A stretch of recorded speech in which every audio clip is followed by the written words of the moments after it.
Bang.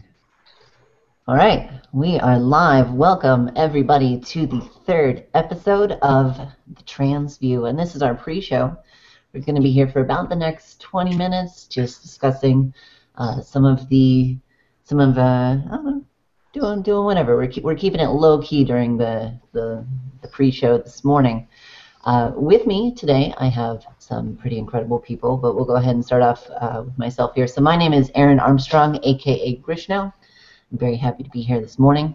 I think everyone should know me since we are viewing this on my channel. But in case you don't, I've been doing YouTube videos and things like that on the interwebs for about 7 years. I think it's actually 7.5 years.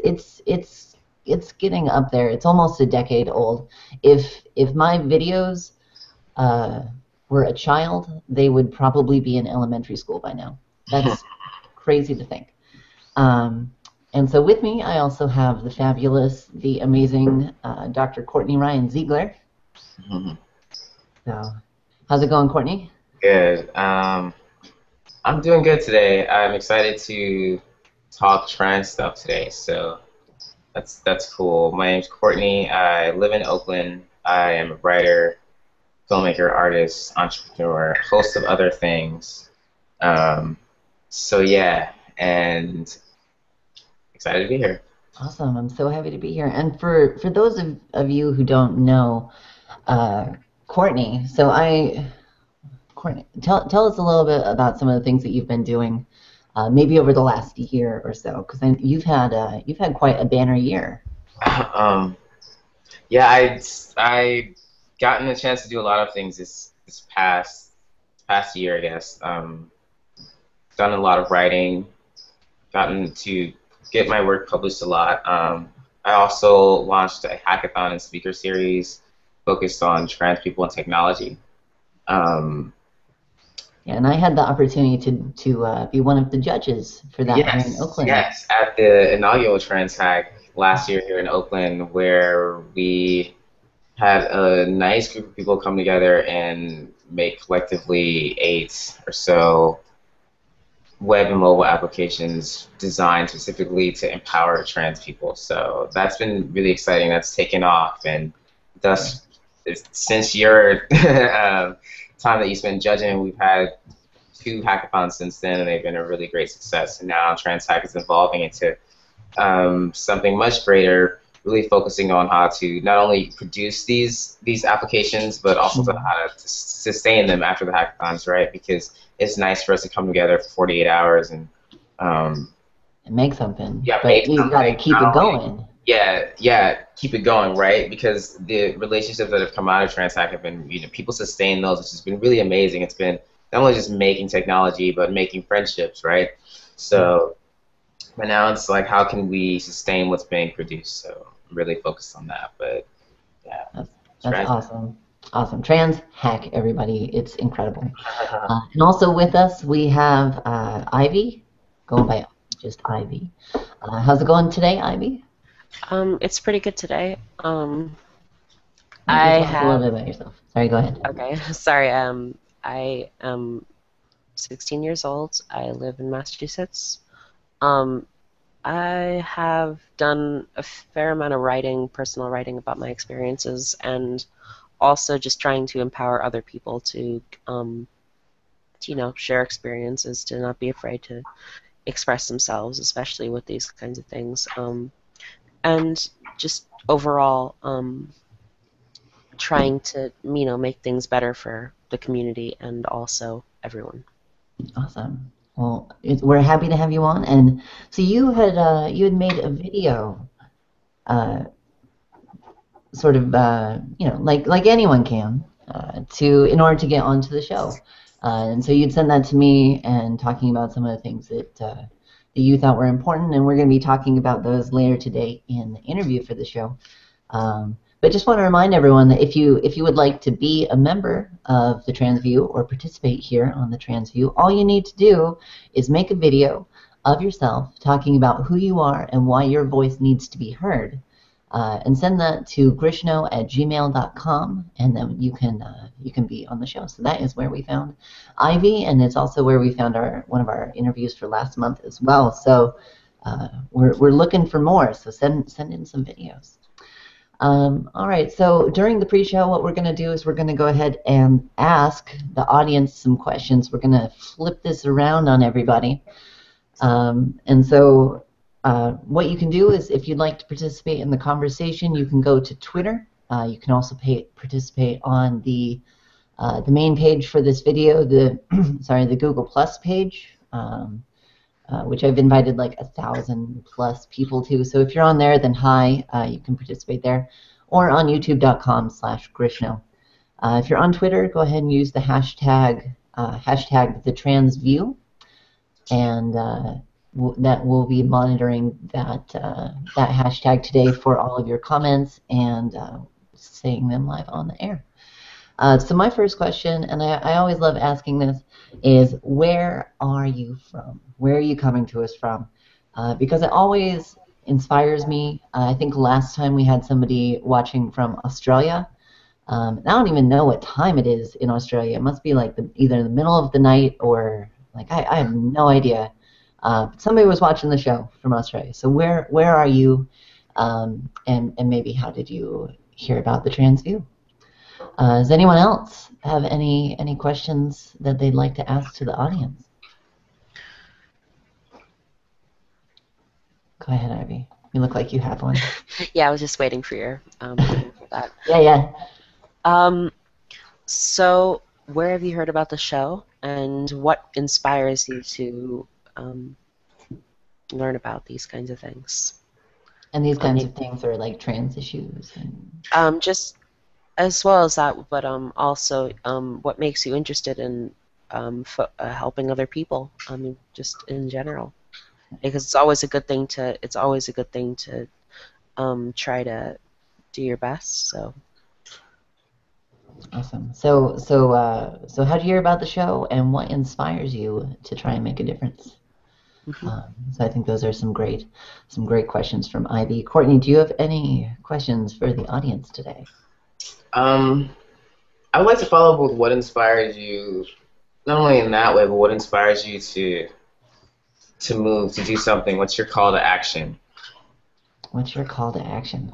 Yeah, that's important. I mean, there are so many times where if we don't do anything, if nobody steps up, if everyone assumes that someone else is going to be taking the action, then no one's going to do it. And so I think, what is it that inspires you? What's important? What's your call to action? So if you have an answer to those questions, or you just want to see how we're doing or anything like that, remember you can tweet at us using the hashtag #TheTransView. My handle, in case you've missed it down below, is @Grishno. We have @FakeRapper, and we have area of Infinity. Also today you'll notice that we are missing a special someone from the show. You notice that today there is no Anish Chef. I know, sad noises from everybody. So I heard from Anish this morning. She is fine, don't worry. But she had a little mix-up with the dates and had scheduled a rehearsal for this morning. So she's not able to make it. We're very sad. But we do have one of the other co-hosts who hasn't made it on the show before, and that's Courtney Ryan Ziegler. So we're super happy to have him here.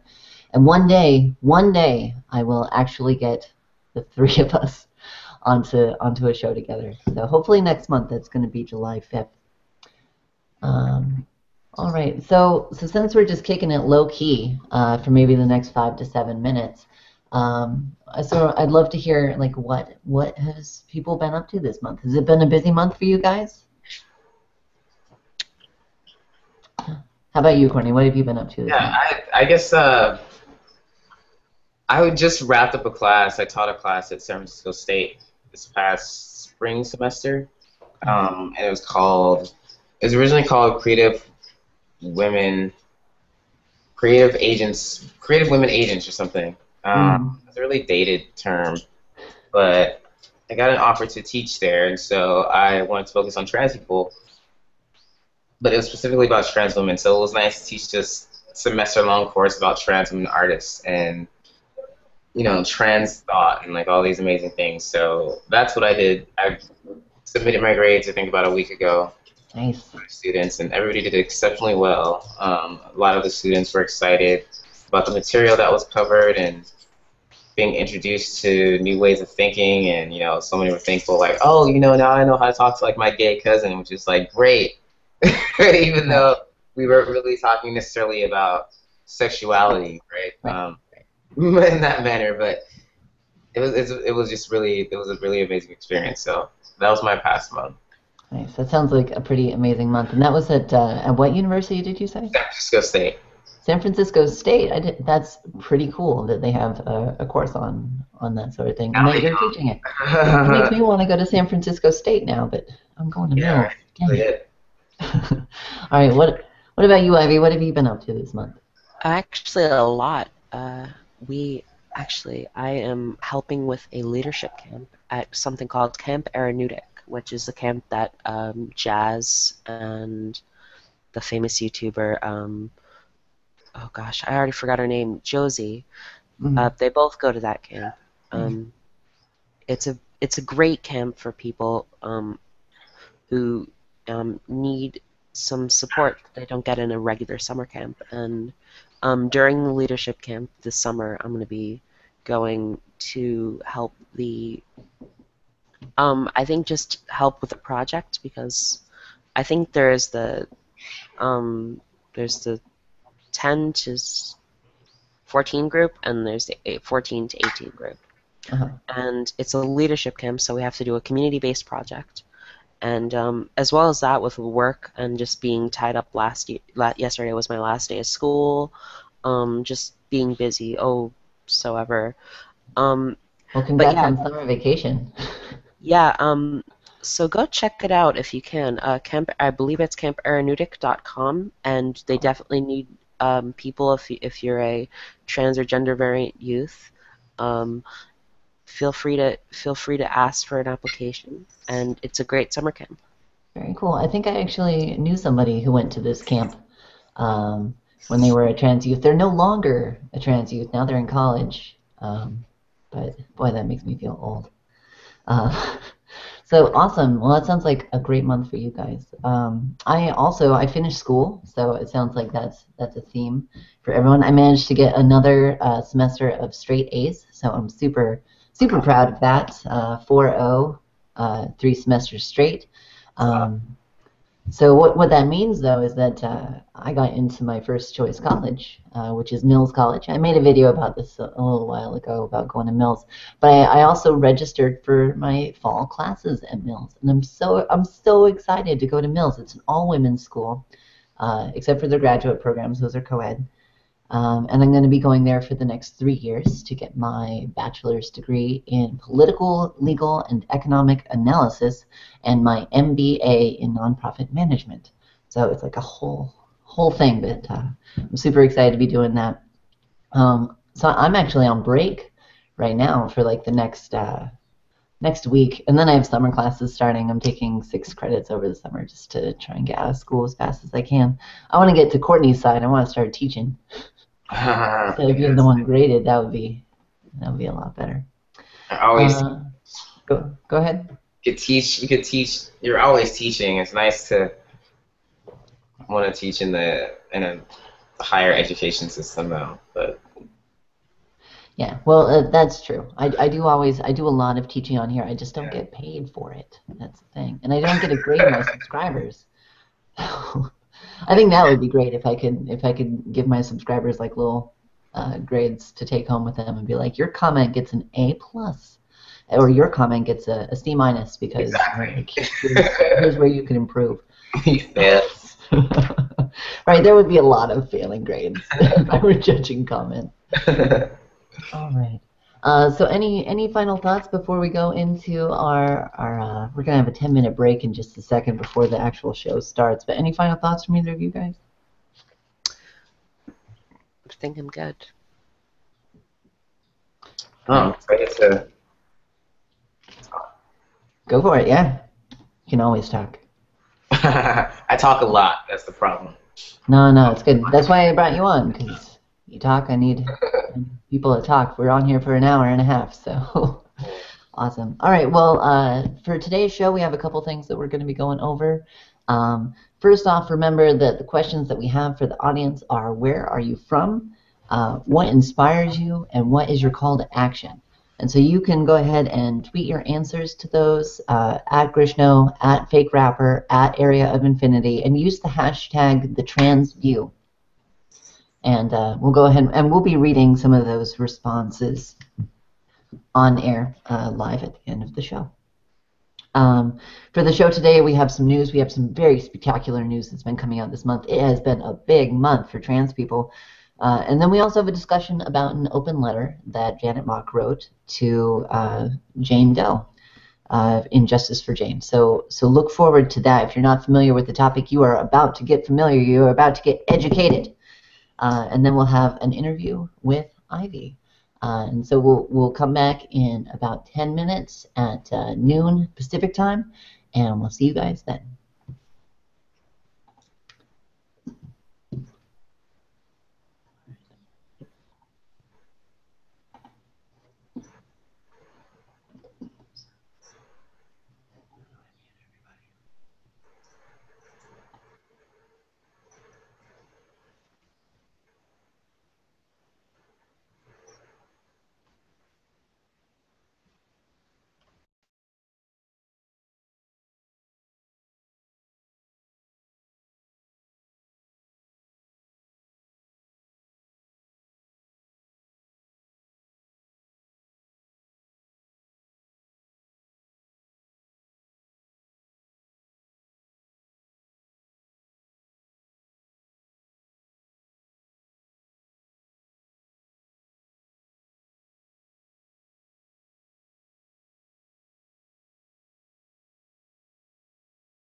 Yep.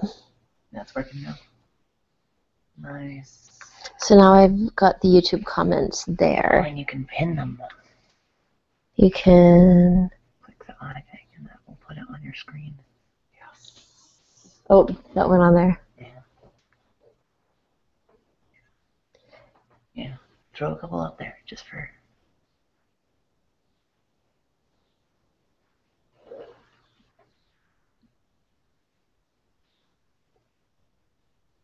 We can leave Big Blue on there.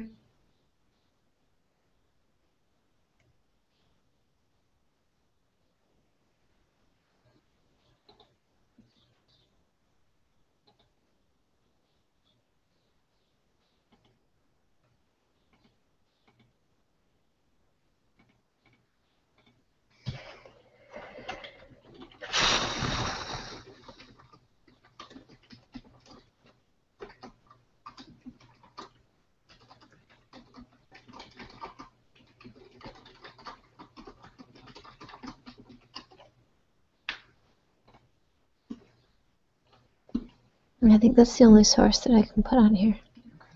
Because I feel like last time we got Twitter on there.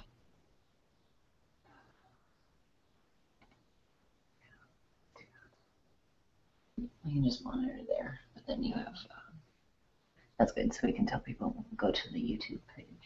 I mean, that's probably why, because Google wants to send more people to.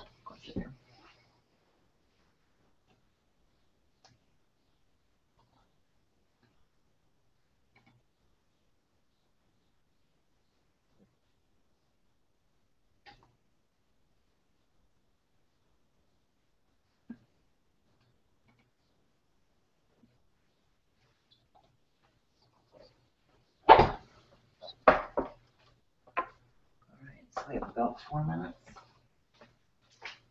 Show goes live. I'm getting better at hosting it. Yeah. It seems like I need to call people out individually for speaking. Anisha's first time was like, I could be like, what do you think? She'll tune in at that point. She interprets, what do you think, as, Anish, what do you think? Yeah. But it's also because you guys have done it a couple of times, you know? Yeah. So since it's just going to be me and Courtney for the next 40 minutes, we'll figure out a rapport.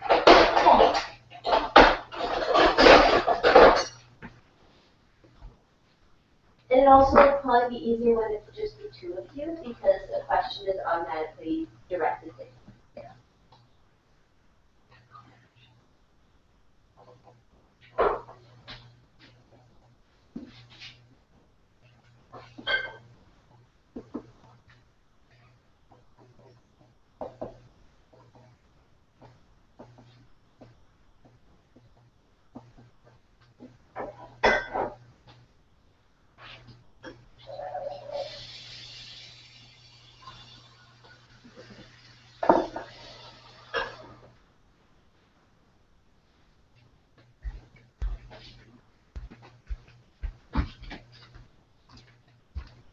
Here's some stuff.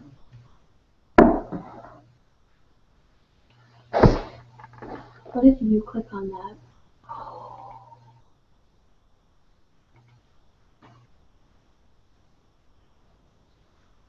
I am not muted.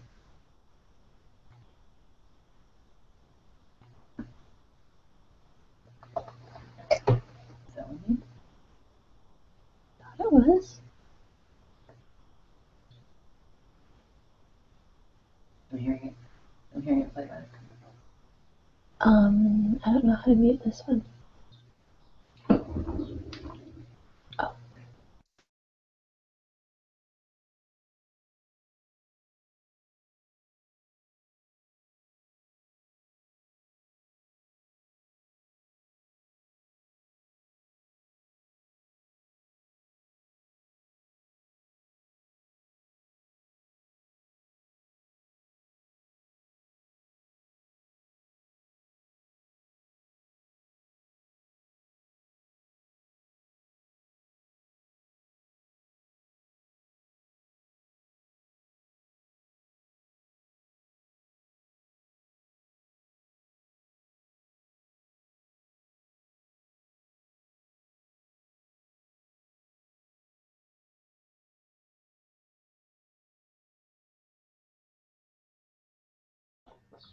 All right, going live in 1 minute.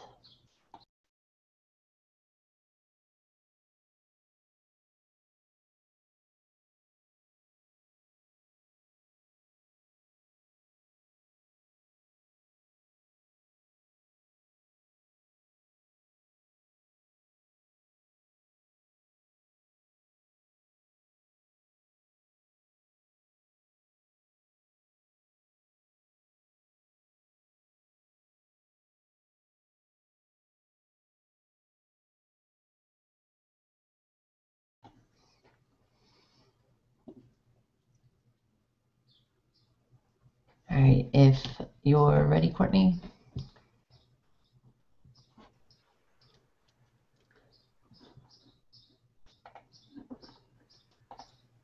Go ahead and just take everything off, overlay. Awesome. All right, so it's going to be me and you. And let's see. You have that. All right, you ready? Yes. All right. Then here we go. Good morning, everybody, or afternoon, wherever you may be. My name is Aaron, aka Grishno, and welcome to the Trans View. With me this month, I have the fabulous, the amazing Dr. Courtney Ryan Ziegler. How's it going today, Courtney? Good. How are you doing today? I'm doing fantastic. I am so excited to be here. And one thing that you'll notice, and it's a little sad, but we are currently missing the gorgeous, the wonderful Miss Anish Sheth. She had a previous engagement and was unable to make it today. So one day I'm going to get Courtney and Anish on the show at the same time. And I really thought that day was going to be today. But just at the last minute, it turned out that it was not meant to be. So tune in next month on July 5th for hopefully we'll be getting that. All right, so we'll go ahead. I know we already introduced ourselves and things like that during the pre-show. If you missed the pre-show, it was awesome. So definitely tune in. Starts a half hour before the actual show. There are a couple things to come out of the pre-show. One, we as a panel have a couple questions that we'd like to ask the audience. And if you can reply either on the YouTube page or on Twitter using the hashtag #TheTransView, then we'll be able to read your responses on air. And so the questions that we had today are, one, where are you from? Number two, and this comes from our guest Ivy, who we're going to be interviewing later today, what is it that inspires you? And question number three, which comes from Courtney, is what is your call to action? So again, one, where are you from? Two, what inspires you? And three, what is your call to action? Go ahead and let us know, and we'll be featuring some of your answers today live on the air. I know we already introduced ourselves during the pre-show, but we'll go ahead and do that now. So my name is Aaron Armstrong. I'm going to be one of your hosts for the show today. You're currently on my YouTube page if you're watching, so welcome, and you should already know who I am, but in case you don't, I've been doing YouTube videos for a very long time documenting my transition from male to female. I've also done a lot of work in the trans community at various nonprofits, and I'm currently a full-time student going to school to get my MBA in nonprofit management. So, and then with us, we have Courtney Ryan Ziegler. Why don't you tell us a little bit about yourself, Courtney? Hey everybody, Courtney, writer, filmmaker, entrepreneur. I guess I have a lot, the past 10 years of my life, I got seriously dedicated to like trans advocacy work. Super excited to have contributed a lot of projects to the movement, for lack of a better term. Excited to be here. Awesome. Well, we're super excited to have you here with us today. And you and I have worked together on a couple of different things. So we did an interview, or I got to interview you. Probably, when was that? That was like a year and a half ago or something like that. I had longer hair, so it was definitely, I feel like a minute ago for sure. Yeah, it was definitely a while ago. So that was really exciting. That was sort of my introduction to you and the amazing things that you've brought to the movement. And then you've also been doing Trans Hack, which is a pretty incredible sort of hackathon by and for the trans community. People coming together to code things that are there for the betterment of the trans community. You've done 3 of these hackathons around the country, right? Exactly. And you were an inaugural guest, so always grateful for that, because that event that happened in September last year at Oakland was just, it really set the bar in terms of the possibilities of the trans hack spaces and what it can do to bring visibility to trans people in a different type of way. Specifically, like with media right now, we have a lot of trans people that are very visible. But trans hack has offered a kind of different perspective, right? A different image. We've gotten a lot of press, a lot of people have gotten to be able to show the work that they've developed through the hackathon, which is really cool. So it's like has its like little parts that have like catapulted other people's careers and dreams, and so it's really cool. Yeah, it's very, very inspiring. I was super happy to be a part of it, and just so inspired to be present there and be able to participate. I always love doing things like that. So, and now here we are together. So it's coming full circle. All right, so we'll go ahead and jump into the news for the month. And like I said earlier, this has been an incredible month for trans news. So the first thing, and I'm sure like everyone and their mom is aware of this, is that Time magazine has featured Laverne Cox, an openly transgender woman who is in this I would say the star of the hit Netflix show Orange is the New Black. Even though on season 2, episode 1, they don't even have her on there, I was super mad last night when I watched that. And then like in episode 2, she's on there for like 2 minutes. More Laverne Cox, Netflix. But she made the cover of Time magazine, and this is the first time that an openly trans person has been on the cover of this magazine. And the title of the article is called "The Transgender Tipping Point." And so it sort of speaks to how the trans movement has come to this place where we're at a tipping point, you know, and so I sort of wanted to get your thoughts, Courtney, on you know, what do you mean? Like what is this about a tipping point? And do you think that we're actually at a tipping point? And what do you think that means for the community as a whole? And I was at a diversity seminar like 2 days ago talking about trans hack, and that was the first question somebody asked me, like, do you think there's really the tipping point? You know, and I was just like, I don't even know. Like, I just feel like that's a very journalistic way of trying to, you know, be catchy and things, whatever. I don't know in what, I guess, what context the tipping point means, because I think, yeah, it's really amazing that we have a trans person on the cover of a national and kind of internationally recognized magazine of such prestige, right? Which is amazing. So that creates a different type of a tipping point in terms of visibility, I think. Mm-hmm. It's now things have shifted where it's like people are like, oh, okay, we know a trans person, right? Or we have an idea. So I think there is that. But so yeah, there's if we're gonna choose media, I think there's a tipping. But things have definitely shifted. And in some ways, I do think that also trickles down into policy, or you know, things that kind of affect trans people's lives on a more tangible basis, right? Right. So well, I don't know if I would use that. I would definitely say things have shifted in terms of. We're at a shifting point. It doesn't have the same journalistic ring to it, does it?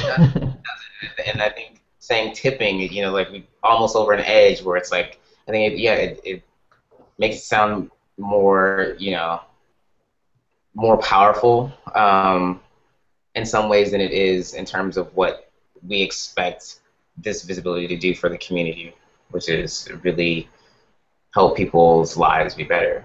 And not just have this, we're on a cover of a magazine now, so what is that going to do? Right.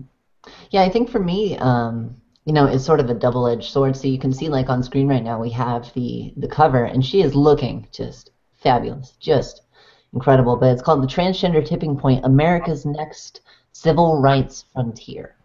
Um, you know, and so I think that raises some questions on its own, about the trans movement and things like that. I agree. I think that we are at a point, where visibility has become, so prolific, I guess. Like we have a lot of visibility of trans people, and that's something that we haven't had in the past, and that's brought a lot of attention and a lot of awareness, Mm-hmm. to the movement. But to imply that we're at a tipping point, to me, it's sort of implying that it's all downhill from here. Like it's all going to get easier. Everything's just going to come, and that's not it. I think we're at a rallying point, Yeah. where we're coming together, and you know we can actually see people like us on TV, on magazine covers. You know, and I think that you're right. That is a shift from where it's been. But I don't think it's going to be any easier now. You know, if you look at the gay rights movement, that started back in the 40 years ago, and you know, how long did it take for any significant legislation to start coming up?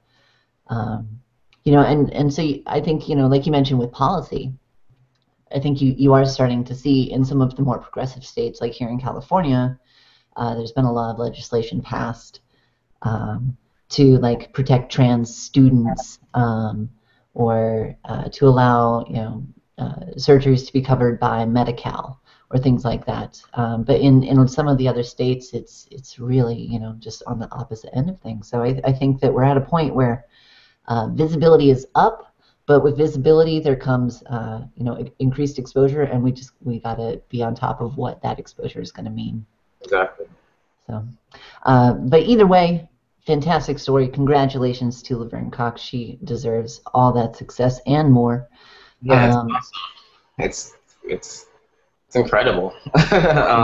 It's nice to be living in this moment where I can be alive and be able to understand the capacity that what that means, in terms of seeing somebody who looks similar to me on the cover of a magazine, and it's just like, this is who I am, and yeah, I applaud it for not just the kind of cliche that people have, like this bravery, but also just for being applauded for my craft as an actress. So it's really, it's an amazing time to see something like that. yeah, it's pretty incredible. And some of the other news that we had this month, um, and this one was a big one, but I've been saying that this was coming for a long time, since the Affordable Care Act passed, and this was a while ago, but I've been saying that this was coming. So Medicare, which is the national healthcare system for the elderly, and I guess no, that's Medi. This one is for, I guess, if you live below the poverty line, which statistically many trans people do. A much larger portion of our community lives below poverty than other communities. So we have a lot of people in our community who their primary way of accessing healthcare is through Medicare. And for a long time, Medicare has excluded trans surgeries. Like most other major healthcare providers or things like that, they have a clause saying, we don't cover anything that is related to gender transitioning or things like that. And so anyone who is in poverty, who has healthcare through Medicare, was being blocked. And this past month, those exclusions were removed. So that means that anyone who is on Medicare has the right and the ability, maybe not the ability yet, we probably have to work through, like figuring out how this actually trickles down and things like that, but, it's coming. People are going to be able to access gender confirming surgeries. So that is incredible, and it's on a national scale. Have you heard about this, Courtney?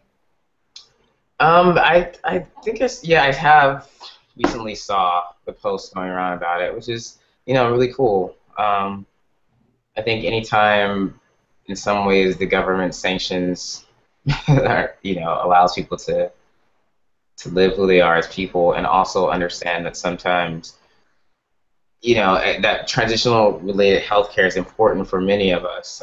It's always good news. So. Yeah. So what do Yes. you think? Have you heard? You know, like then you hear like people who are just like, I don't want to pay for sex change surgeries. Oh my God. I think when the law was passed in San Francisco, well, legislation was passed in San Francisco where they're like, we're going to be able to be the first city in the country that offers, covered trans surgeries, right? A lot of people there was pushback from people saying like, I don't want to pay for trans, I don't want to pay for anybody's surgeries. It's not fair. It's not required. Right. So it's nice that to see again, federal government be like, well, actually, some people need these. These are, life-saving resources. So Yeah. Well, like I don't support the death penalty, and I don't want my taxes going to kill people. exactly. Um, Yeah, do right. I have a choice? No, I don't. So I know, so right? Yeah, people, know, I don't want to pay for sex changes. It's like, well, I don't think that's what you're paying for, but whatever. right. And then there's this whole thing. People are like, oh, because I remember when this happened in San Francisco, because I was not living here, but I was like, maybe I just need to move to San Francisco, because it was anyone who was a San Francisco employee, and this was like 10 years ago or something that they announced this, was able to access, like their insurance policy covered trans surgeries, and the fear was that we were going to have this massive influx of trans people from all over the country flocking here, and it was just going to ruin the healthcare budget for the city, because all of a sudden it was going to be paying for all these surgeries. Ends up that didn't happen. The healthcare policies in San Francisco actually didn't bankrupt the city, and ended up, only very few people ended up taking advantage of this. And so I think people, they hear, oh, this surgery, it's unnecessary. If you don't have gender identity disorder, if you have the experience of being feeling like you're trapped in the wrong body, or your genitals don't match your gender identity, you don't have a right to say whether this is necessary or not. First off. But second, it's been proven that this sort of thing does not lead to a massive increase in spending. So I'm Yeah, really excited to see something like this on a national level. And I think that it sets a standard now where other insurance companies and insurance companies that are participating in like healthcare exchanges or things like that are now going to feel pressure to also not exclude trans people as well. So I hope maybe that's another tipping point that we might be at with coverage for transgender care. exactly. So, at least I hope. I mean, for me, like I think it's funny, because right now, if you're living in San Francisco and you don't have a job, so you're living, you have general assistance or Medicare, things like that, you're able to get your surgery paid for. Um, and this was happening 3 years ago when I was getting my surgery, but I had a job. I was working full time, and I had insurance through my job, and that insurance specifically excluded me from covering anything transgender surgery related. And so I ended up having to pay for my surgery out of pocket. And we almost spent $30,000 uh, for all of this. And so it almost disincentivizes having a job and working. And so sometimes I worry that we're sending the wrong message to the community. That we're saying, hey, if you want to get your surgery paid for, go over here and get on government assistance. Don't get a job because they're not going to pay for it. So I think we have a long way to go. Still, I think that the private insurance companies need to catch up with this, and I'm really hoping that something on a federal level will help push them in that direction. Well, I think it goes both ways. I think there are people who can definitely afford to have private insurance cover that, and there's a large number of people who, yeah, should have assistance from, you know, Oh yeah, government be able to, because it's just there's absolutely no way that people are doing things in terms of putting themselves at risk to get different types of healthcare. So it's I think it sends a message of, it's definitely a complex message for sure, but it's also an important definitely important step in terms of not only just talking about trans healthcare, but healthcare in general, and who's allowed to have it. And during with the Affordable Care Act, for example, we're getting all this get covered, get covered, get covered. And I was like, I'm gonna get covered, right? So I got covered, and I would talk to friends in other states. I'm like, did you get 31st? You got to sign up, and they're like, oh, I can't because we don't have Medicare in our state, so we can't even have healthcare either way. And it's just like, wow, it's definitely it's also sending a message of privilege in terms of certain people can only access these resources, yet still, even with the idea that tons of people are going to travel to try to get on some type of assistance, is like, it's in sight spirit. It's impossible, right? With the economy the way it is, how people are just going to pick up and leave, especially move to the Bay Area, one of the most expensive places to live in the country, to try to get a surgery. Like, it just doesn't make sense. It's like irrational things that I think. So I think it definitely is a complex discussion, or a lot of things can be talked about in terms of how healthcare is like marketed in some ways to trans people. Yeah. I think the most important takeaway that I have from this news is that it is necessary to cover this sort of thing. And so I think that the potential impact of a federal government program stating these surgeries are medically necessary and should be covered is huge. And I hope that all the entire insurance industry for healthcare catches up, because it's been too long in coming. It's been too long in coming. All right, so we have reached the point where I guess any other news from you, Courtney? Anything that you've seen this month that struck your mind? No, it's almost summer. I'm excited about that. Very excited about it. Like, I feel like in the Bay Area we haven't really had a winter. But I guess for me that's really exciting news, because I'm just Oakland's shifting. I live in Oakland. Oakland is shifting. It's a lot of different people are moving in and out and around and about, and so it's exciting to spend yet another summer in a place that I love and seeing it change. So that's the exciting news for me. That's great news. I'm a huge fan of summer, even though I feel like in Oakland we get summer. In San Francisco, you don't really get summer. You get like a mild winter over the summer. It's very strange. So with that, we'll move on from the news section and we'll jump into our discussion today. And this is a topic that I think is incredibly important and also multifaceted. And so what we'll go ahead and do. Do you have the open letter up?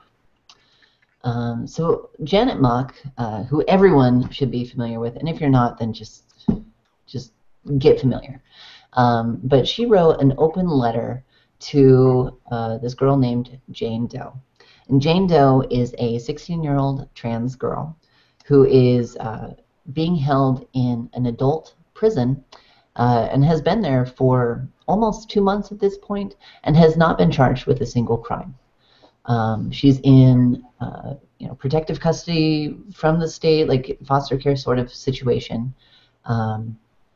And this is the way that they have chosen to deal with her. And it's just one of the saddest stories that I've had recently. And so Janet Mock wrote an open letter to Jane Doe. And we have that letter here on the screen. Can you scroll down about halfway? And so here's what she says, and I find this to be just an incredible, powerful statement, but also an incredible critique of the current state of the trans community. And so she says, right now, the community is on a high with the release of a Time magazine cover which celebrates the mainstream visibility of Laverne Cox and the tipping point of the transgender movement. Our community is also navigating some lows. Our sisters Janelle and Tyra were viciously attacked on an Atlanta train. If you haven't heard about that, there's been a lot of stories going around about that recently, for being black and trans and women in public. The Anti-Violence Project released its latest hate violence report, reiterating that trans women of color are the most susceptible to brutal violence. and Monica Jones still awaits justice after being wrongly arrested and profiled. If you're not familiar with Monica Jones, she was arrested in Arizona for looking trans in a poor neighborhood, which apparently means that you're a prostitute and should be arrested.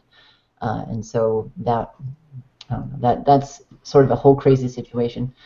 She continues, what I also find disheartening is the activism surrounding Monica Jones, Andrea Williams, and you, speaking to Justice for Jane, have garnered a mere fraction of the uproar, headlines, and debate that the word tranny has garnered. And to me, that is a striking critique of the trans community and the discussions that we are having. And so I wanted to have maybe a discussion for the next 5-10 minutes about that statement. So I mean, for me, I mean, there's a few hashtags out there. There's hashtag Justice for Jane, hashtag Free Monica Jones, hashtag I Stand with Andrea. And these are all situations within the trans movement, within the trans community right now, where very extreme injustices are taking place. This is, and these are just the ones that went public. These aren't even the ones that you don't hear about every day. But no one's talking about them.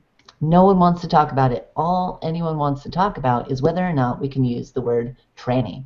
And for me, I'm a big old tranny, and I have been for the last 8 to 9 years. So I don't know. So, but like, why is that debate more important and taking up more space in our community than some of the more important conversations? Courtney, what do you think? Racism. That's the real answer. I think if it wasn't a young woman of color, perhaps we would be more focused on. I think we've had our share of women of color who are victims of kind of like the prison industrial complex, right? And so right now, a lot of people who have access to resources and platforms are more concerned with the use of tranny, which is like, and I've absolved myself from the debate because it's something I don't use the term either way, and not because, I mean, if someone was offended that I use it, I would refrain from using it, but it just hasn't been part of my lexicon. It's just not part of my identity as a trans person or as just a black queer person. But I also understand this, it's part of people's history, right? Like I've seen all this kind of like you just said, like I'm a big old tranny, I use it, or what Kate Bornstein has recently written, and there's all these like, I use the term, so like let me use it. It has historical background, it has this culture that we have kind of removed from it and want to, in some ways, and I'm just saying this is what people are saying. Again, I have no opinion either way. But people are saying it has a history and a backing to it, and other people, well, that history is no longer. We're in a different time now, and so I think it's everybody's dismissing each other's identities in this weird, hurtful, painful way, right? People are like, "This is me," and people are like, "I don't care if that's you." Like, you in that time doesn't matter anymore. What matters is now, and so I think it's important for everyone to understand that. Words hurt and words have history, but they're also empowering, and they're also, carry different meaning for different individuals of different periods, of different ages, of different backgrounds, of different identities, what it means to be trans. And I think we're so consumed with trying to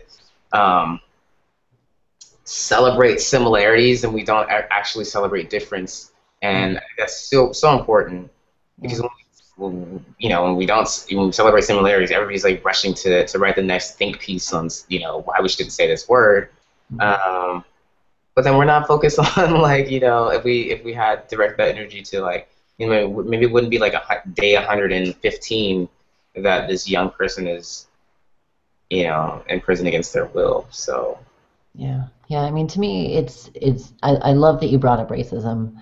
Because I feel like that's something that is not often talked about within the trans community.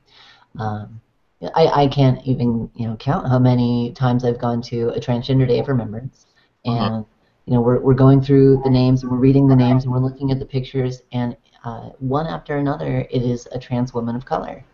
That is there's of course the exception, but the vast majority of violence in the trans community, especially brutal violence, is directed at trans women of color. If you look at the HIV epidemic, so I was working on an HIV testing program here in San Francisco, and the statistics are staggeringly high. In the program that I was running, over 50% of the trans women of color that we had come in were HIV positive. Over 50%. And when you look at how even though the entire trans community is disproportionately affected by things like violence and HIV, even within the community there is disparities, and so I think those are often not talked about. And I think that's very important what you bring up, because all of these things, justice for Jane, Free Monica Jones, I Stand with Andrea, these are all trans women of color, and no one wants to talk about them. I mean, I love talking about them, but like I'll post something on my Facebook or on my Twitter about like, hey, justice for Jane is super important, and get nobody interested in it at all. And then I'll toss out the word tranny and get like 50 comments. Yeah. Like why you shouldn't use that, you should use that. And I'm like, you guys, like, pay attention to what matters. I think part of it goes back to what we were talking about at the beginning with the tipping point, is one of them is very easy to sell in a quick headline. Should we use the word tranny? There you go. One sentence that sums up the entire debate. But things like justice for Jane, Free Monica Jones, these are large, complicated issues that are multifaceted, that deal with institutionalized racism and transphobia, that deal with discrimination within the prison system and our prison industrial complex that we have in this nation. Like these are incredibly complex issues, and I can't even imagine if we spent as a community the amount of effort that we have poured into this tranny debate, into any of these, what would have happened? Do you think that Jane would still be in prison if she had received the same level of attention as this debate? No, but I think there are a group of people who are very focused on it. Unfortunately, it's just not the people who have an extensive media platform. So for me, that's where it's like, oh, they're cis women of color who talk about justice for Jane, or bring some kind of attention to it. And so it's just it's almost like people with a platform are just like, oh, that's not important for us, but we call ourselves activists and stuff. So I get confused because it becomes like, oh, issues that are relative to because it seems like the tranny debate is primarily amongst white women. I've seen maybe some women of color say either way. But the ones who are getting written about, the ones who are getting published, the space to even talk about it are white women. So it's like, okay, it seems to be a very strong disconnect. And so I do think that if certain people use their platforms in ways that, because we can talk about that, but we can also talk about there's balance. I don't want to also say that that's not an important debate for people to have, because it matters to people, right? Rightfully so, but I just think that there's room for a number of things to be talked about. And I think about, like, recently, maybe 6 months ago, a young woman I think she was a UK resident or something, was visiting Canada and got detained. And I'm not sure if I'm getting the origins of the countries correct, but was detained and, sent off a Twitter storm. She was, released, I think within a few days or not a week or something, but it was just like the amount of, attention that this person gets compared to a person who's a child, right? 16 as a child. It shows where people's priorities are. It's disheartening in some ways, but then again, it also takes leaders to stand up and write posts about it. vocal about it and say things about it, rattle people about it, and move on. Yeah. Yeah. Well, I think, it's a part of it too is there, as Janet Mock says, we're at a high point right now in the trans community. There's so much positive news that's out there that is incredible, and at the same time, there's this other half. There's this darker news, like today, and trigger warning here, but today I saw a news story about a trans woman down in Louisiana, another trans woman of color, who's been held captive for several months and just escaped and was found. And 3 people have been arrested in holding her captive and brutally abusing her. And so like hearing stuff like that, you're just like, it brings you down. Like it's this heavy news that it's terrible and it's sad, and you wonder like, what can we do to stop it?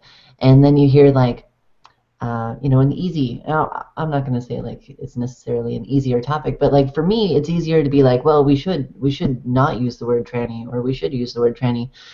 Like that's an easier thing for me to talk about because it's not weighing me down emotionally as much. It's not heavy hard news. So I think sometimes it's easier to focus on the highs, but I think it's so important because, like you said, if we as a community get organized behind something, we can actually make a difference in these things. Whether it's getting involved through social media, whether it's talking about it if we have a platform.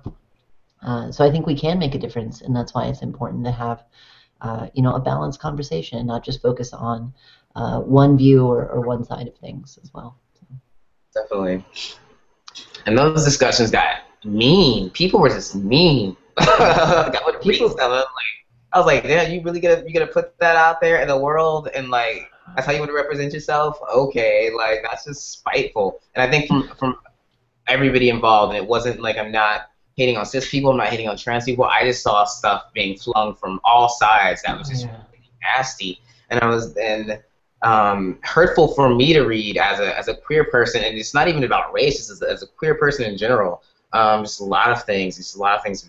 Yeah, it's really deep, and so I think a lot of people had to just block all of that out and not even have a viewpoint or want to engage in that, because a lot of people were and continue to inflict violence upon other people about like who can say this and who cannot.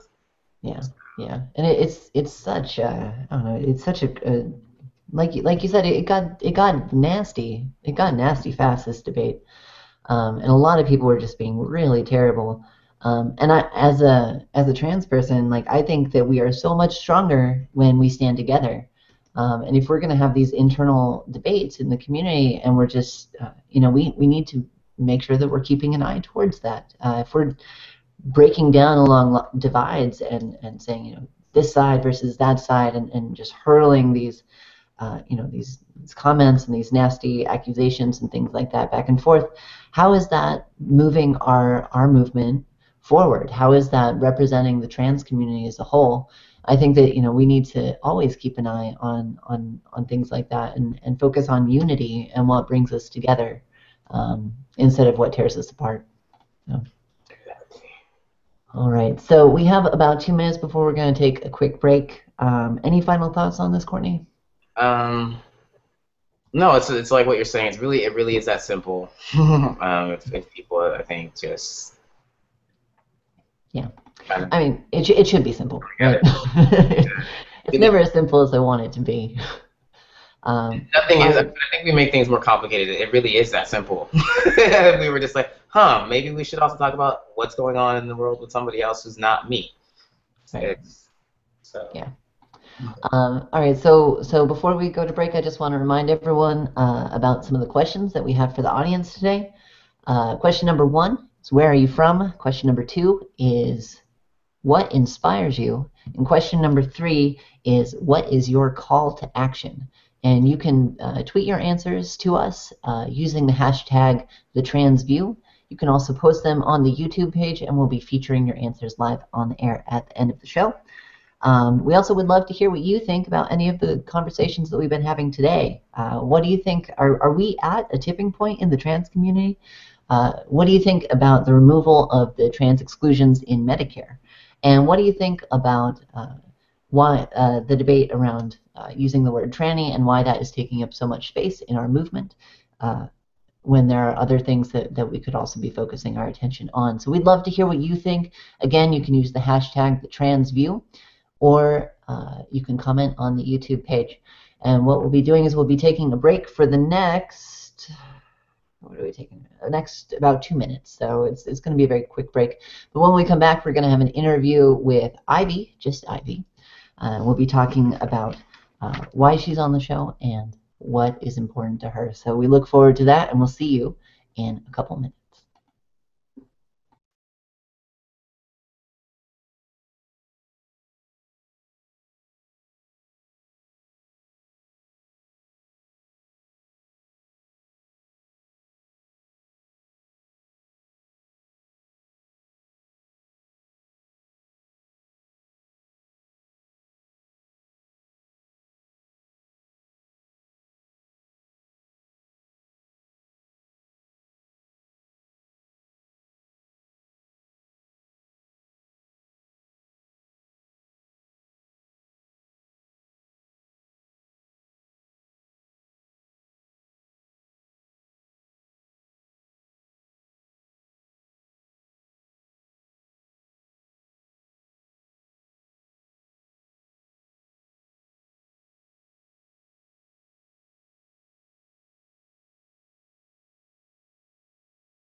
All right, let's come back, you guys. All right, so welcome back to the TransView. I hope that you've enjoyed your very minor break. With us, we have Ivy. Ivy, I know I saw you a second ago. Why don't you come back? There you are. Welcome, Ivy. Why don't you go ahead and introduce yourself to everyone?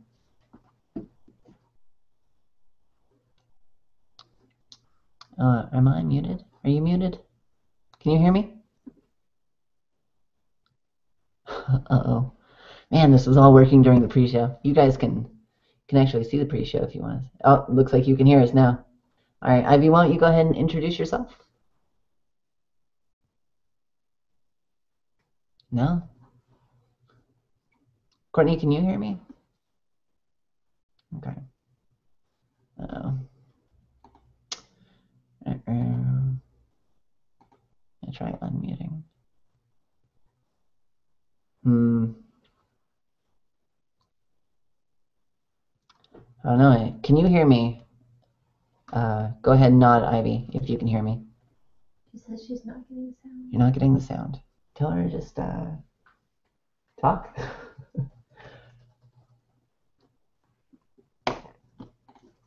All right. Sorry about this, you guys. We worked out all these issues during. Oh man, we're not hearing you at all. All right, what we're gonna do, we're gonna go ahead and hang up on her for a moment, and now I unmuted you. And we're gonna call you back. So come back to the link, all right? We'll go ahead and try this again. All right, so we're gonna try that. Courtney, you wanna like sing for us or dance or something? I sing in private only. What I will share today is, for those who follow astrology, Mercury went into retrograde, Mercury, which controls communication and things like that, and technology. So tech issues will be about for the next 3 weeks. Thanks So for. I blame everything when there are tech issues. When things aren't working, it's always Today it started, so until July 1st. Oh man, at least it's going to be off for our next show, though. Yeah, and so also one of the things during Mercury retrograde is to also, there's lots of miscommunication between people, so it's nice to use your words, be patient, and I know that I sometimes get into arguments a lot with friends and business partners or whoever during this time. So yeah, Mercury retrograde's fault. That's why the meet's not. All right, so I'm blaming Mercury in retrograde for this. We have sent out a link so that she can join back up. So one thing that I didn't mention to everyone during sort of my little check-in at the beginning of the show is that yesterday, so this is super fresh, but yesterday was my 5th anniversary of marrying my wife, Morgan, and I'm gonna she's right over here. There she is. She's helping me out today.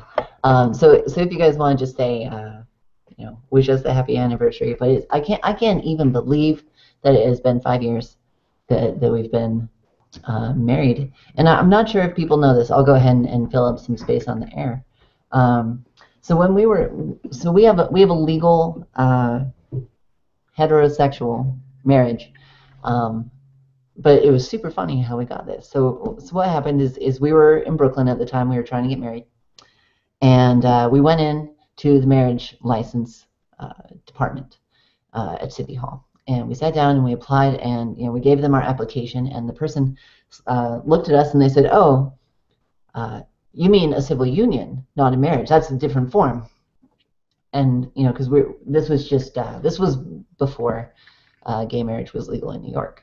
And so, we actually were like, no, we would like to get married, please. And we slid my original birth certificate over to the guy. And so you see the guy look at the birth certificate, and then look at me, and then look at the birth certificate, and then look at me. And you just see his head go like, as he's like, wait a second. And he's like, I'm going to have to be right back. And so he leaves.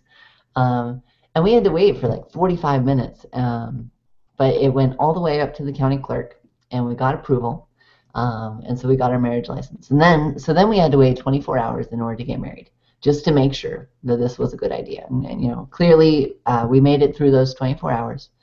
But our original wedding was at City Hall. We did all the legal stuff at City Hall, and because it was a heterosexual only marriage at the time, when they were reading the vows, they only had a script that was heterosexual. So they're sitting there saying, do you, Morgan, take this man to be your husband? And just like clocking me super hard during my wedding.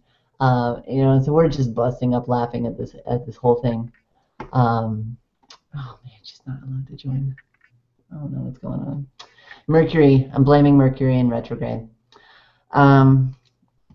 All right, so maybe what we'll do is we'll have Ivy on next month. Ivy was going to be coming on to talk to us about sort of pray away the gay camps, and I think it's an incredibly powerful topic. She was sent away to a camp for about 4.5 months. There was a legal battle to get her out of the camp. Which is what finally got her out. But originally they were telling her that she might be there until she was 21. And as you might remember, she says that she's only 16. She was never charged with a crime, but she was held there involuntarily. While she was there, she was housed with the men. And this was all stemming from her gender identity issues. So, what sort of impact do you think that would have on a trans youth? So I think that it's a very important topic because a lot of people in the community, especially youth, are under complete control of their parents. And if your parents don't accept you, it can cause a lot of problems. I know for me, when I was younger, I was experiencing a lot of I was rebelling and things like that from my parents, and a lot of it stemmed from my gender identity and not feeling comfortable in my own body. And several times they threatened to send me away to a camp or a place for juvenile delinquents or things like that. you know, and you know what sort of impact, you know, thank God they never did. You know, but I was lucky. Like a lot of people go to that, and you think, you know, why is it that 40% of trans people self-report having attempted suicide at least once in their life? And you think back to how we're treated as youth, especially in families that don't accept us, and it's an incredibly disheartening topic, and it becomes obvious why those numbers are so high. So I think it's a very important topic. We'll probably have her back next month. I apologize for Mercury taking up all that space uh, and ruining our tech. But you know, that's what happens. We're live, and we stopped for no one. Um, we do. We got to keep it going. All right. Let's see. Hey, look at that. We have a tweet at us. This is from at codename Radical, and I don't know if you can do a screen share or something like that for it, but we'll see. We'll see if we can get it up. But codename Radical says, at Grishno / the Transview. Again, if you wanna listen to us, you can go to the hashtag the Transview. Never asked if you remember me. Of course I do. Of course I do.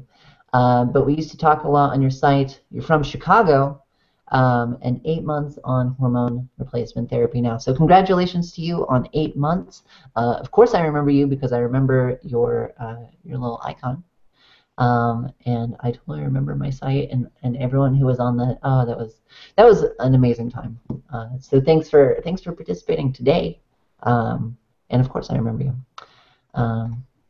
Anything you wanna add? We have about 5 minutes to fill up, Courtney.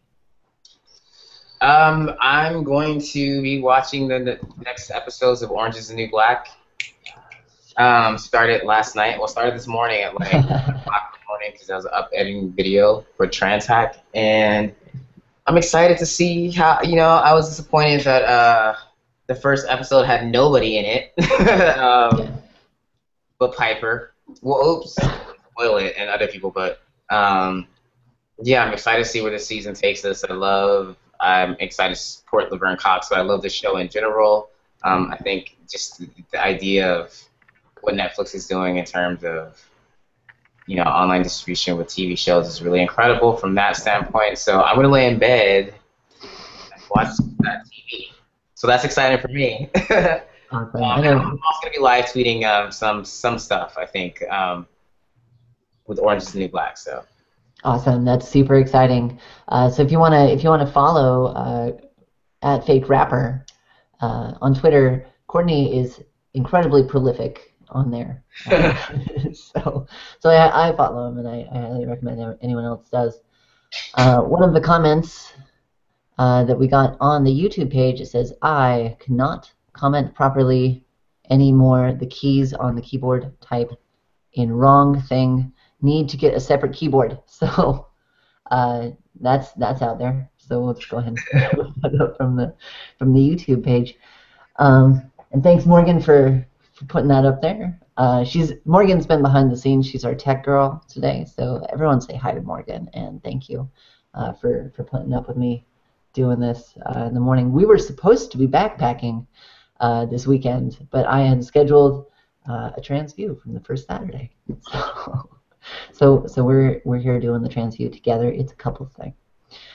One of the other things. So if you haven't been watching Orange is the New Black, you know, and we talked about this a couple episodes ago when we were talking about Jared Leto winning the Oscar. But Laverne Cox, who is a African American trans woman of color, is playing a trans woman of color in prison on the show. And the thing that is remarkable about this to me is that they actually cast a trans woman to play the part, and like that so rarely happens. Which show is this again? Oh, this was Orange is the New Black. Oh, I was like, oh, there's another one? Oh, yeah. No, there was, what was it? It was Dallas Buyers Club recently. Oh, yeah. Oh, okay. There was that one. There was also, if anyone likes music, there was Arcade Fire, which I love Arcade Fire. I love their music. And they just did a video recently called We Exist, and the whole I guess, story of the video. It starts out with someone who looks like a man. They're sitting in front of a mirror. They're like shaving their head. They're looking very sad. And then it cuts to them, and they're like putting on a bra and trying to find a top that looks cute. And then they get all dressed up, and they're now they're presenting female. And they go out to a bar and they dance with somebody, but then they get beat up. And then they get in like a fight, and it turns into a dance number, which is weird. And then they get pulled on stage at an Arcade Fire concert, and everyone cheers because we exist. Trans people exist. And the irony is that they didn't use a trans person. So apparently we don't exist, but I don't know. I just thought so. Like that happens all the time, and so that's one of the things I love about Orange Is the New Black, is that they took the time to find an actress who can portray the part accurately because she has real life experience in that. Looks like we have another comment on the YouTube page which says, "I'm Josie or Jordan, and I'm from Pines Bluff, Wyoming. I'm inspired by other trans people doing great and standing for trans rights." And I forget the third question you asked, which was, I forget it as well. I have to look. What's your call to action? But happy anniversary to you and Morgan. So thank you very much, Jordan, for that, or Josie, whichever you prefer. Let's see. So we have about 5 minutes. Man, the show has gone fast. And so what we're going to do is we're just going to have a couple minutes here, and we're going to talk about our final thoughts from the show. We've had a big show today. We talked about a lot of things, and we've gone over a lot of topics. So, Courtney, do you have any final thoughts for today?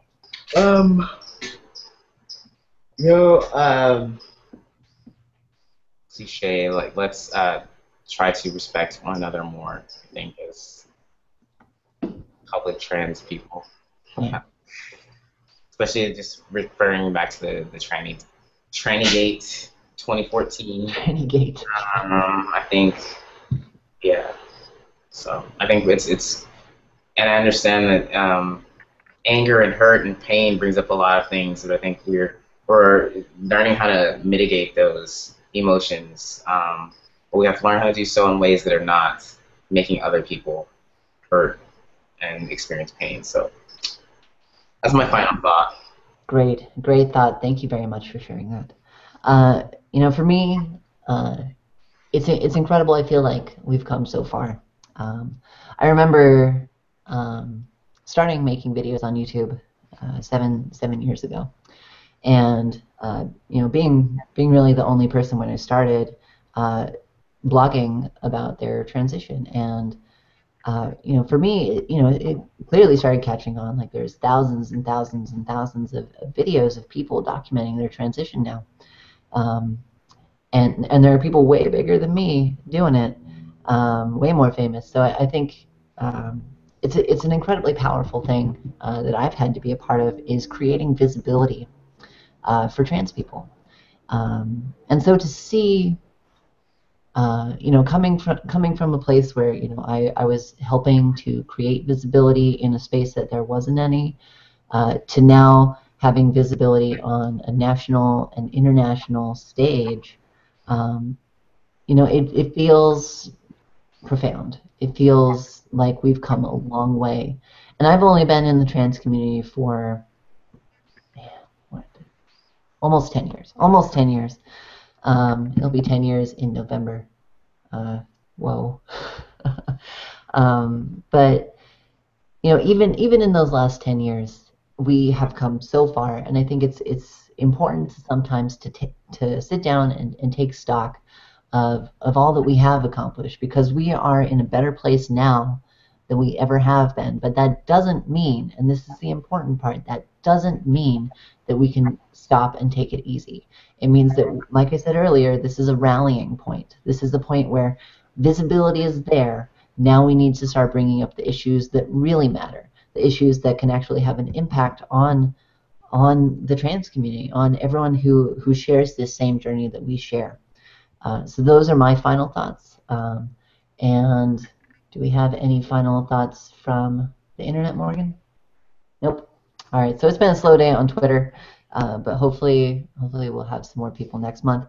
Tune in next month for our 4th episode of the Trans View. Is going to be on Saturday, July 5th, so the day after Independence Day. And so we'll be here. We'll have you, Courtney. Hopefully, Anish will be here. Ivy, I hope that we're able to get her back for next month. And I apologize about the technical issues that we've had today. But with that, I think we're coming to the end of the Trans View. So we'll go ahead and we'll just say, see you guys later. And and also we're gonna just let you go with one of these. Goodbye, buddy. All right, you guys can't see it, but that's Galileo saying goodbye. All right, talk to you guys later. Bye.